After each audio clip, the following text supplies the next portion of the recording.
শুভেচ্ছা সকলকে, তোমাদেরকে আমন্ত্রণ জানাচ্ছি ট্রাইডেন্ট একাডেমিক ক্যারিয়ার দূরশিক্ষণ একটি ক্লাসে।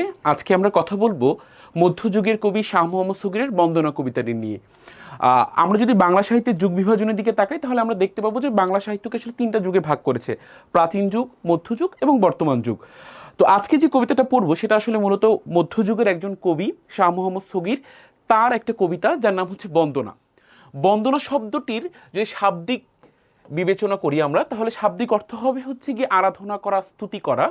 মূলত শাহ মোহাম্মদ সগীর আমাদের বাংলাদেশের চট্টগ্রামের একজন কবি ছিলেন। তোমরা যদি কবি পরিচিতির দিকে তাকাও তাহলে তিনি মূলত তাকে বলা হচ্ছে যে মোহাম্মদ এনামুল হক তাকে চট্টগ্রামের অধিবাসী বলে বিবেচনা করেছেন, এবং তিনি আসলে তার ইউসুফ জুলেখা যে কাব্য, সেই কাব্যে দেশি শব্দের ব্যবহার করে একটা ধর্মীয় প্রণয় উপাখ্যান তৈরি করেছেন। সেই প্রণয় উপাখ্যানের একটি অংশ আজকে আমরা পড়ব। যদি দেখো যে তিনি আসলে 14 বা 15 শতকের কবি, এবং তিনি মুসলমান কবিদের মধ্যে প্রথম, এবং তাকে সুলতান গিয়াসউদ্দিন আজম আসলে তার রাজত্বকালে তার মাধ্যমে, তার পৃষ্ঠপোষকতায় ইউসুফ জুলেখা কাব্যগ্রন্থ লেখান, এবং সেই সময় যে তিনি কাব্যগ্রন্থ লিখছেন সেই রাজবন্ধনে তাকে আসলে মোহাম্মদী গেস বলে তাকে উল্লেখ করা হয়েছে। তো চলো আমরা কবিতাটাই চলে যাই। যদি কবিতাটাই যেতে চাই তাহলে আমরা দেখব কবিতার প্রথম অংশটা এইভাবে শুরু হচ্ছে যে, দ্বিতীয় প্রণাম করো মাও বাপ পায়ে, জাম দয়া হন্তে জন্ম হইল বসুধায়। তোমাদের কাছে মনে হচ্ছে ভাষাটা একটু অপরিচিত, কারণ ভাষা তো একটা বিবর্তনের বিষয়। তো এইটা আসলে মধ্যযুগীয় ভাষা, আমাদের প্রচলিত বর্তমান সময়ের বাংলার সঙ্গে আসলে এর একটু দূরত্ব আছে। তারপরে যদি আমরা একটু ভেঙে ভেঙে পড়ি, দ্বিতীয়তে প্রণাম করেছে বাবা মায়ের পায়ে, দ্বিতীয় প্রণাম করো মাও বাপ পায়ে, জান, জান শব্দের অর্থ হচ্ছে যার। হ্যাঁ, তাহলে যার দয়া হন্তে, হন্তে শব্দের অর্থ হচ্ছে হতে বা থেকে, তাহলে যার দয়া থেকে আসলে আমার এই পৃথিবীতে বা বসুধায় জন্ম হলো। হলো শব্দের শাব্দিক অর্থ হচ্ছে হইলকে আসলে বলছে হলো। পিপিরার ভয়ে মা নাও থুইলা মাটিতে। আসলেই তো মাতৃত্ব ব্যাপারটা এমনই যে মায়েরা আসলে আমাদেরকে পরম যত্নে আগলে রাখে, এবং তারা কখনোই আসলে তাদের সন্তানকে একটা পিঁপড়ার কামড় যারা মানে পিঁপড়াও যাতে তাদেরকে আঘাত করতে না পারে সেই বিষয়ে খুব সচেতন থাকে। তাহলে আসলে যে মাতৃত্বের যে যত্নের জায়গাটা, সেটাই আসলে তিনি বলছেন যে পিপিরার ভয়ে মাও না থুইলা মাটিতে, কোল দিয়া বুক দিয়া জগতে বিদিত। আচ্ছা, এরপর একটা গুরুত্বপূর্ণ জায়গা এসেছে, অশক্য আছিল মুই দুর্বল ছাবাল। মানে একটা মানব শিশু যখন জন্মগ্রহণ করে সে তো আসলে পৃথিবীর সব থেকে অসহায় একটা মানুষ। সে নিজে না খেতে পারে, নিজে না চলতে পারে, এতটা দুর্বল, এতটা অসক্য থাকার পরেও তাম দয়া হন্তে হইল এ ধর বিশাল। এই যে একটা শিশু, মানব শিশু জন্মগ্রহণ করলো, যে নিজে চলতে পারে না, নিজে খেতে পারে না, তবে তার বাবা মা তাদেরকে পরম যত্নে তাদেরকে আসলে একটা মানব রূপে গড়ে তোলে। এবং সে বলছে তাম দয়া, তার মানে হচ্ছে তার, তাহলে কি হচ্ছে তার, তার দয়া হন্তে, তার দয়া থেকে এই শরীর, আমার মানব শরীরটা আসলে বিশাল হয়ে উঠলো। এরপর আসলে বাবার জায়গাটায় যাচ্ছি আমরা। কি বলছে দেখো, বলছে যে না খাইয়া খাওয়া, না খাইয়া খাওয়ায়, না খাইয়া খাওয়াই পিতা না পুরি পরায়ে, কত দুঃখে একে একে বছর গোয়ায়।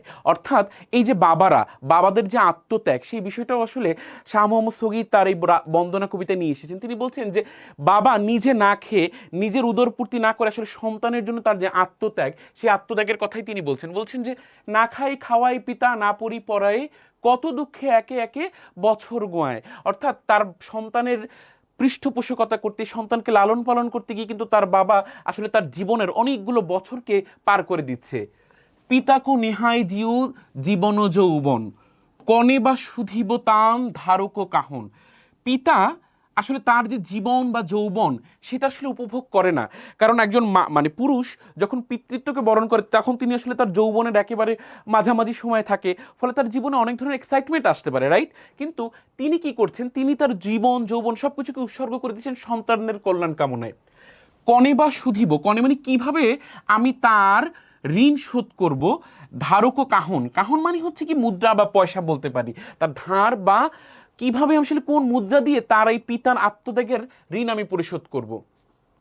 এরপরে যে বিষয়টা আসছে, তাহলে প্রথমে আমরা কি দেখলাম যে বন্দনায় প্রথমে মা এবং বাবার প্রতি শাহ মোহাম্মদ সগীর কি করলেন, এক ধরনের স্তুতি করলেন। এরপরে বলছে ওস্তাদের কথা। ওস্তাদ মানে হচ্ছে শিক্ষকের কথা তিনি বলছেন। তিনি বলছেন ওস্তাদ প্রণাম করো পিতা হন্তে বারো, অর্থাৎ ওস্তাদ বা গুরুজনের গুরুত্ব আসলে পিতার থেকেও বেশি। দোসর জনম দিলা তিহয়ে আহমার, অর্থাৎ দ্বিতীয় জন্ম দিল, সে আমাকে কি করলো? দ্বিতীয় জন্ম দিল। তাহলে এই দোসর জনম দিলা তিহ সে আহমার, ওস্তাদ বা শিক্ষক, পিতামাতা তো আসলে আমাদেরকে পৃথিবীতে জন্ম দান করলেন, তারপর আসলে যাদের কাছে আমরা শিখি তারা আসলে আমাদেরকে মানে দৈহিক মানুষ থেকে আসলে মানবিক মানুষ করে গড়ে তোলে। তাহলে এই মানবিক মানুষ হিসেবে যখন আমাদের আবার জন্ম হয়, সেই জন্মটা কিন্তু আসলে আমাদেরকে আমাদের ওস্তাদরা দেয়। তা আহমা পুরবাসী আছো যথ পৌরজন, ইষ্ট মিত্র আদি যথ সভাসদগণ।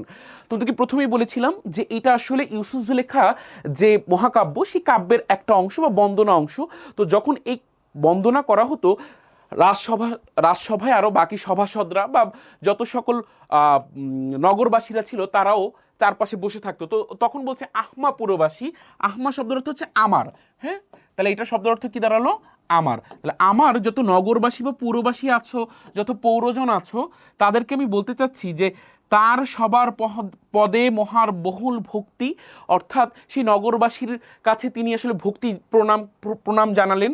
কিভাবে বলছে? বলছে সপুটে প্রণাম মোর মনহরথ গথি, মোহাম্মদ সগিরহীন বহ পাপভার, সভানক পদে দোয়া মাগো বারবার। অর্থাৎ তিনি এই কাব্যের মধ্যে আসলে নিজের নামটাকে যুক্ত করে দিলেন। তিনি বললেন যে শাহ মোহাম্মদ সগির সে একজন হীন ব্যক্তি, তার অনেক পাপ রয়েছে, সকলের পায়ে গিয়ে তিনি বারবার দোয়া প্রার্থনা করছেন। তো এই মধ্য দিয়ে আসলে আমাদের এই কবিতাটা সমাপ্ত হলো। তোমরা এইখানে যে শব্দার্থ টিকা রয়েছে, পাঠ পরিচিতি রয়েছে, এগুলো আসলে একটু তোমরা পড়ে নিবে।